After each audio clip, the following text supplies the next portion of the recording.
नमस्कार दोस्तों, स्वागत है आपका आपके अपने यूट्यूब चैनल ऑफिशियल नयन सामान्य ज्ञान जीके में।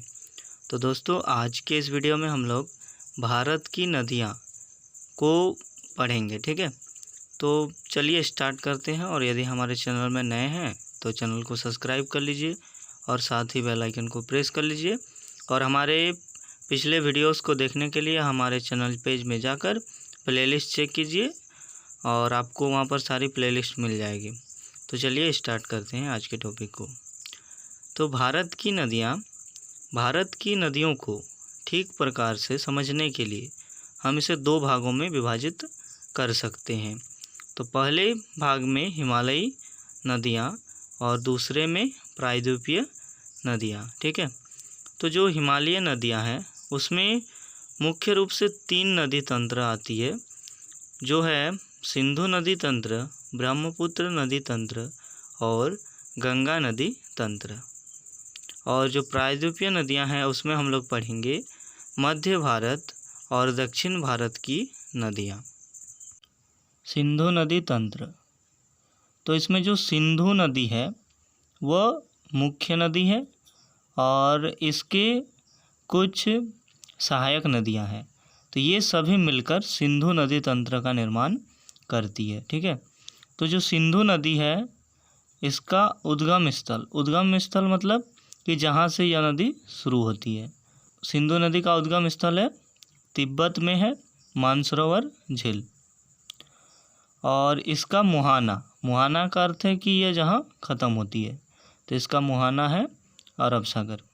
सिंधु नदी की सहायक नदियाँ, तो इसकी सहायक नदियाँ हैं झेलम, चिनाब, रावी, व्यास और सतलुज। सिंधु नदी 3 देशों में होकर बहती है, चीन, भारत और पाकिस्तान। सिंधु नदी चीन के तिब्बत में मानसरोवर झील से निकलकर भारत के लद्दाख में प्रवेश करती है, फिर यहाँ से पाकिस्तान होते हुए अरब सागर में गिर जाती है। सिंधु नदी तंत्र में 2 नदियाँ तिब्बत से आती है। ठीक है, तो वह है सिंधु और सतलुज। यानी कि जो सिंधु नदी तंत्र में मानसरोवर झील से 2 नदियाँ शुरू होती है, एक तो सिंधु और एक सतलुज। ये दोनों शुरू होती है मानसरोवर झील से। सिंधु नदी के दाएं तट पर भारत का लेह शहर स्थित है। सिंधु नदी तंत्र के जल को लेकर भारत और पाकिस्तान के बीच 1960 में सिंधु जल समझौता इंदुस रिवर ट्रीटी हुआ था। इस संधि पर भारत के तत्कालीन प्रधानमंत्री जवाहरलाल नेहरू थे और पाकिस्तान के तत्कालीन राष्ट्रपति अयूब खान ने दस्तखत किए थे। ठीक है, तो क्या होता है कि जो भारत पाकिस्तान के बीच में एक समझौता होता है और इसमें क्या था कि तत्कालीन राष्ट्रपति वहाँ का यानी कि पाकिस्तान का अयूब खान और उस समय भारत का प्रधानमंत्री था जवाहरलाल नेहरू। तो इन दोनों ने मिलकर यह समझौता किया था। ठीक है, तो इसमें क्या था कि हम लोग को पता है कि जो सिंधु नदी तंत्र है उसमें सिंधु नदी की 6 सहायक नदियाँ हैं, जिसमें से 3 सहायक नदियाँ पर पाकिस्तान का अधिकार कर दिया गया और 3 पर भारत का अधिकार कर दिया गया। तो जो ऊपर के 3 सहायक नदियां हैं सिंधु, झेलम और चिनाब, तो इनको पाकिस्तान को दे दिया गया और जो रावी, ब्यास और सतलुज है इसे भारत को दे दिया गया। यानी कि ये आपस में एक समझौता कर लिया। अब हम लोग देखेंगे चिनाब नदी को। तो इसका उद्गम स्थल है बारालाचा दर्रा, जो कि हिमाचल प्रदेश में है और इसका मुहाना है सिंधु नदी।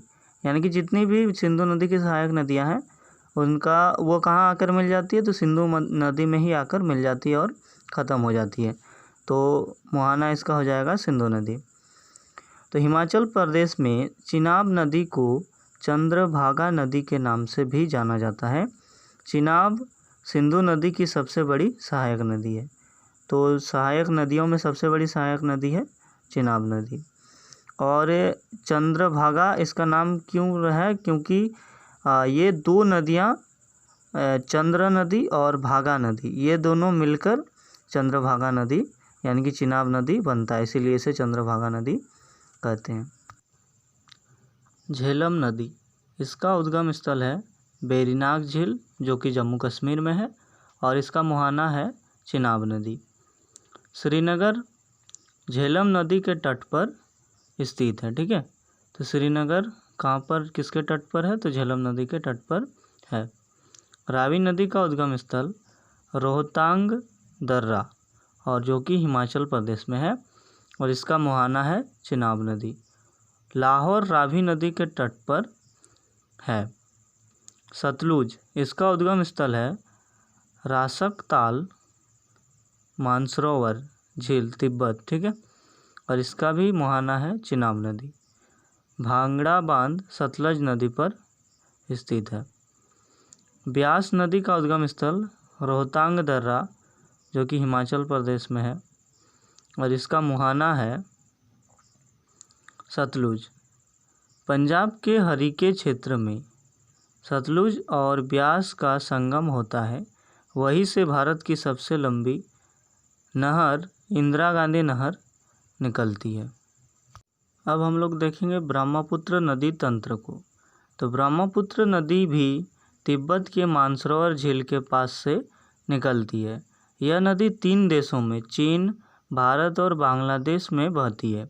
ब्रह्मपुत्र नदी की कुल लंबाई 2900 किलोमीटर है, पर भारत में इसकी लंबाई केवल 916 किलोमीटर है। ब्रह्मपुत्र नदी भारत की सबसे चौड़ी नदी है और ब्रह्मपुत्र नदी को अन्य कई नामों से जाना जाता है। तो तिब्बत में इसे यारलुंग सांगपो कहते हैं, अरुणाचल प्रदेश में दिहांग नदी कहते हैं, असम में इसे ब्रह्मपुत्र कहते हैं और बांग्लादेश में जमुना कहते हैं। ठीक है, तो ये सब आप लोग याद रखिएगा। आई होप आप लोगों को वीडियो अच्छी लगी, और यदि आप लोगों को वीडियो अच्छी लगी तो चैनल को सब्सक्राइब कर लीजिए और साथ ही वीडियो को लाइक कर दिया और हमारे साथ बने रहिए। धन्यवाद।